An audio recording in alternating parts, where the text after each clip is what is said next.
So it was not an easy shoot, and it's very dangerous when you shoot with those explosives that we have in the film and all this action, and then being attacked by those weapons that this alien creature has. And so it was not easy, you're absolutely right. The movie's intense realism, and it's not what fans expected. His behind-the-scenes insight offers a whole new perspective on the classic. Prepare for mind-blowing revelations that might change the way you watch Predator forever. This isn't just movie trivia. It's a game-share for action film fans, the unexpected return that shocked everyone. It's 2025 and Arnold Schwarzenegger, now 78 years old, just made a surprising comeback to the Predator franchise after nearly 4 decades. And this return has opened up a treasure chest of behind-the-scenes secrets that most fans never knew existed. Recently, Arnold sat down for breakfast with director Dan Trachtenberg, and what they cooked up together has sent shockwaves through the movie community. The legendary action star has officially returned as Dutch Schaefer in an animated epilogue for Predator, Killer of Killers, marking his first appearance in the franchise since 1987. But that's just the beginning of this incredible story. What's fascinating is how Arnold's return has triggered a flood of memories and revelations about the original film. In recent interviews and discussions surrounding his comeback, Arnold has been surprisingly candid about things that happened during production, things that studio executives probably wished had stayed buried in the jungle. The timing couldn't be more perfect.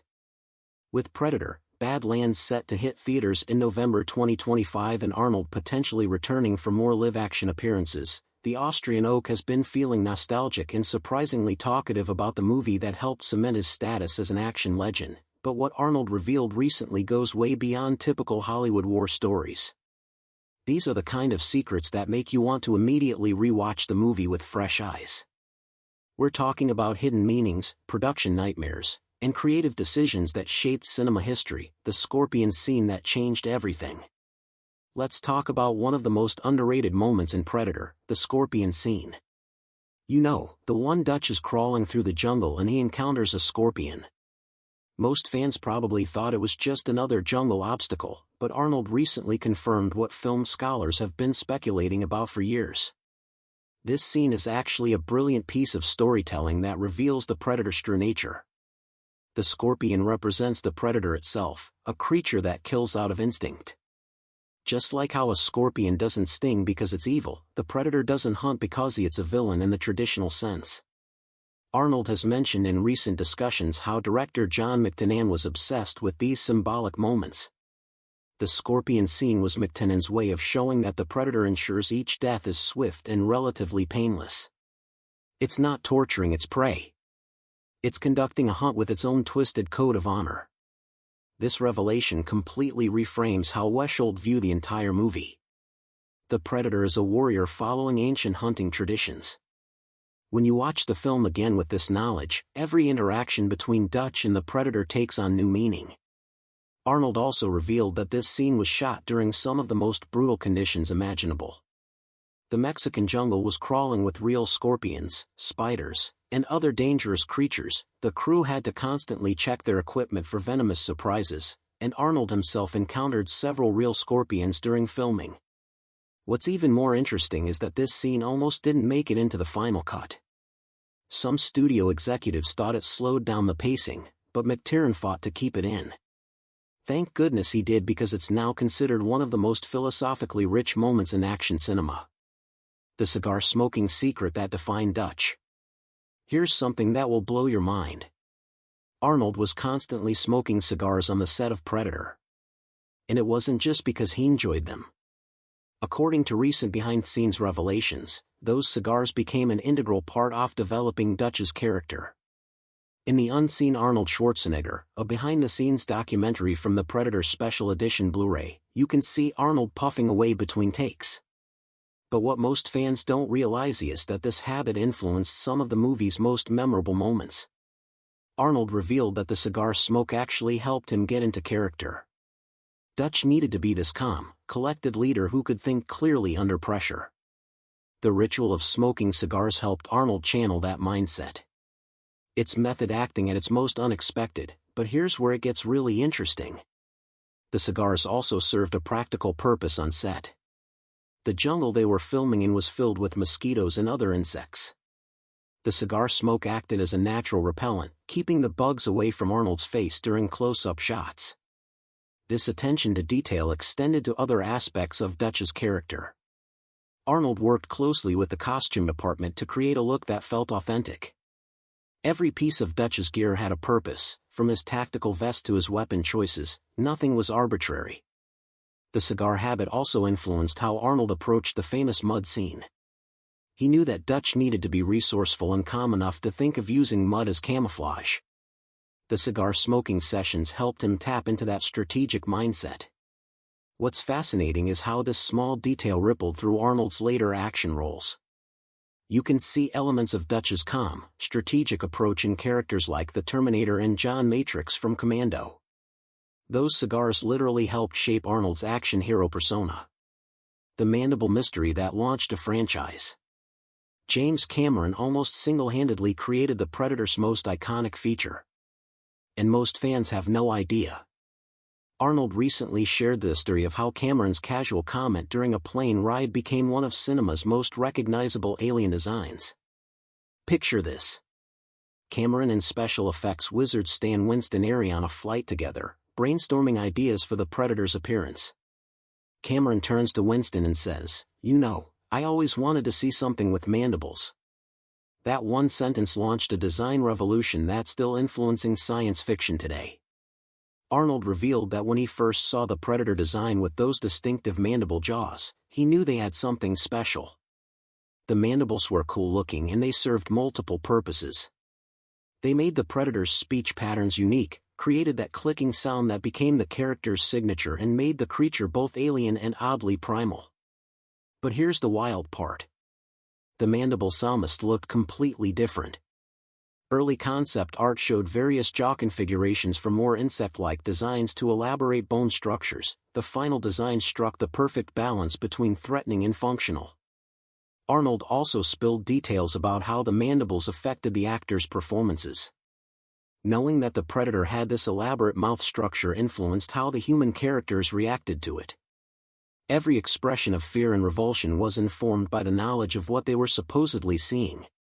The mandibles also created unexpected challenges during filming. The Predator actor Kevin Peter Hall had to learn how to emote and communicate through this elaborate facial prosthetic.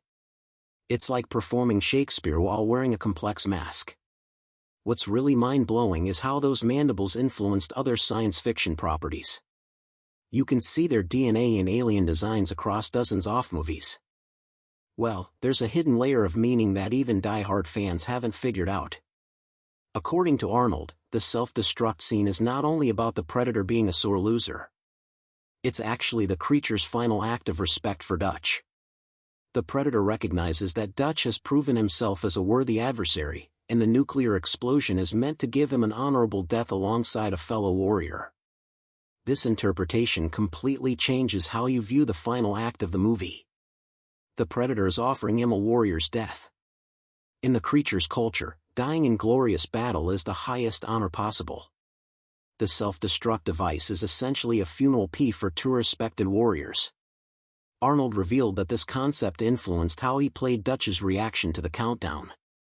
Dutch was running from an explosion while rejecting the Predator's offer of a warrior's death. He chooses survival over honor, which is very human and very different from the Predator's value system. The rescue helicopter that saves Dutch at the end takes on new meaning, too. The same actor who played the Predator, Kevin Peter Hall, also played one of the helicopter crew members. So, in a weird way, the Predator both Triesto killed Dutch and saves him, representing the duality of the warrior culture. This nuclear revelation adds philosophical depth to what could have been just another action movie explosion. It's the kind of subtle storytelling that elevates Predator above typical 1980s action flicks. What's even more interesting is how this concept influenced later films in the franchise.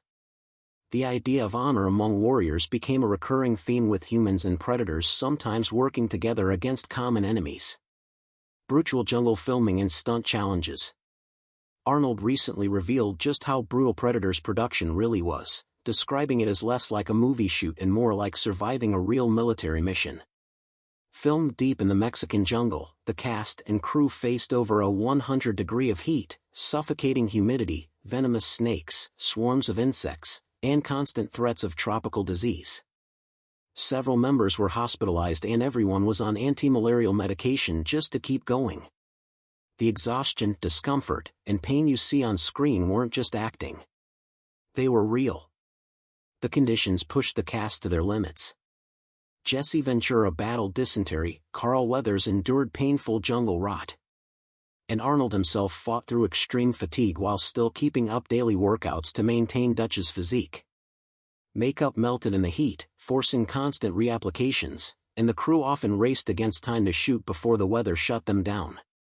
Arnold also revealed shocking details about the stunts and physical demands, many of which would never be allowed today.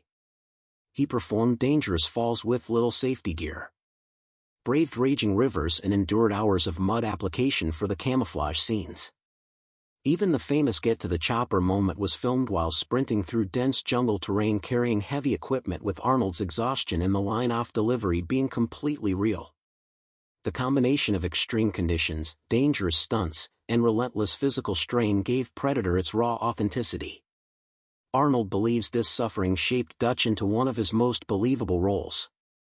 And the shoot itself became legendary in Hollywood for redefining how far actors and crews were willing to go in the name of realism, the red rubber chicken that almost ruined everything. Here's a story that Arnold loves telling now, but probably wasn't laughing about during production.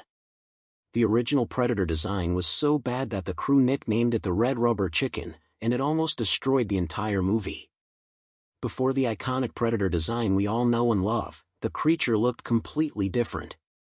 Early test footage shows this bizarre, almost comical alien that looked more like a cheap Halloween costume than a terrifying hunter. Arnold revealed that when they first saw this design, the entire cast was worried they were making a B-movie disaster. The original design was created by different effects artists and it suffered from serious technical problems. The suit was unwieldy, the actor couldn't see properly, and the overall appearance was more silly than scary. Arnold admitted that he had serious concerns about whether the movie would be taken seriously with such a ridiculous-looking monster. The decision to scrap the original design and start over was expensive and risky. They were already deep into production when they realized the creature wasn't working. Studio executives were panicking about budget overruns, and some people wanted to just make do with what they had. Thankfully, Stan Winston stepped in and created the masterpiece design we know today. Arnold revealed that the transformation was so dramatic that they essentially had to reshoot many of the Predator scenes. What you see in the final movie is actually the result of this major mid-production redesign. The red rubber chicken incident became a cautionary tale in Hollywood about the importance of getting the monster design right from the beginning. Arnold mentioned that this experience influenced his later involvement in creature design for other projects.